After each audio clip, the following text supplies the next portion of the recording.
Theni February 10, 2025 Dinathanthi செய்திகள்.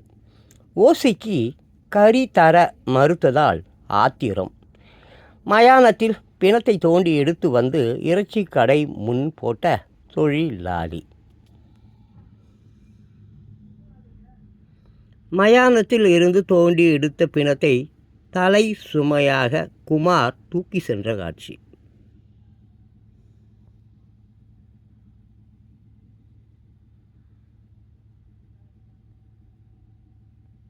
Theni February 10. தேனியில் தொழிலாளி ஒருவர் தனக்கு ஓசிக்கு கரை தர மறுத்ததால் மயானத்தில் பிணத்தை தோண்டி எடுத்து வந்து இறைச்சி கடை முன் வீசிய சம்பவம் பரபரப்பை ஏற்படுத்தியது. இறைச்சி கேட்டு வாக்குவாதம். தேனியை அடுத்த பழனிச்செட்டிப்பட்டியைச் சேர்ந்தவர் குமார், வயது 42. கூலி தொழிலாளியான இவர் அவ்வப்போது அங்குள்ள பொது மயானத்தில் பிணம் புதைக்க குழி தோண்டும் வேலை செய்யும் வந்து இருக்கிறார். இந்த நிலையில் நேற்று காலை குமார் பழனிச்செட்டிப்பட்டி பஸ் நிறுத்தம் அருகில் உள்ள ஆடு கோழி இறைச்சி விற்பனை செய்யும் ஒரு கடைக்கு சென்றார்.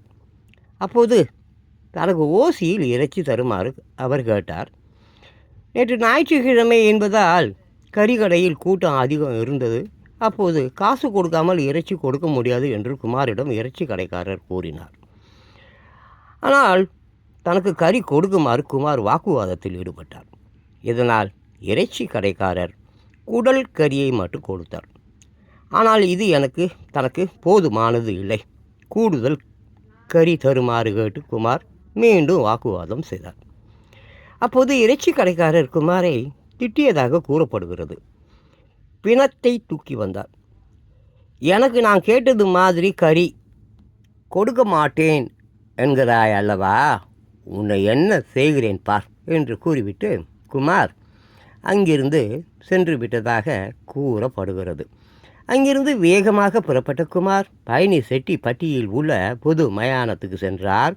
அங்கு 2 மாதங்களுக்கு முன்பு புதைக்கப்பட்ட ஒரு பிணத்தை தோண்டி வெளியே எடுத்தார்.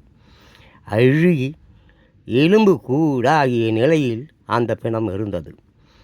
ஒரு சேலையில் சுற்றப்பட்ட நிலையில் இருந்த அந்த பிணத்தை தூக்கி தனது தலையில் சுமந்தபடி குமார் மயானத்தில் இருந்து புறப்பட்டார். அங்கிருந்து சுமார் 500 மீட்டர் தூரம் அழுகிய பிணத்தை சுமந்தபடி பஸ் நிறுத்தம் அருகில் உள்ள இறைச்சி கடை நோக்கி வேகமாக நடந்து வந்தார். மக்கள் அலறி அடித்து ஓட்டம். அவர் நடந்து சென்ற பகுதியில் கடுமையான துர்நாற்றம் வீசியது. குமார் பிணத்தை தூக்கி செல்வதை அறிந்த அக்கம் பக்கத்தில் இருந்த மக்கள் அதிர்ச்சி அடைந்தனர். சிலர் அவரை நோக்கி சத்தம் போட்டனர். ஆனால் யார் குரலுக்கும் செவி சாய்க்காமல் அவர் வேகமாக நடந்து சென்றார். பின்னர் குமார் அந்த பிணத்தை தனக்கு கறி கொடுக்க மறுத்த இறைச்சி கடை முன்பு வீசினார். இதனை பார்த்ததும் இறைச்சி வாங்க வந்திருந்த மக்கள் அலறி அடித்தபடி அங்கிருந்து ஓட்டம் பிடித்தனர். மேலும் இறைச்சி கடை முன்பு பிணத்தை வீசிய தகவல் காட்டுத்தீ போன்ற அப்பகுதியில் பரவியது. இதனால் இறைச்சி கடை முன்பு பொது மக்கள் பலர் திரண்டனர். வழக்கு பதிவு. இது குறித்து தகவல் அறிந்தவுடன் போலீசார் சம்பவ இடத்துக்கு வந்து வந்தனர். போலீசார் வரும் வரையில் குமார் அங்கேயே நின்று கொண்டிருந்தார். சம்பவம் குறித்து போலீசார் விசாரணை நடத்தினர்.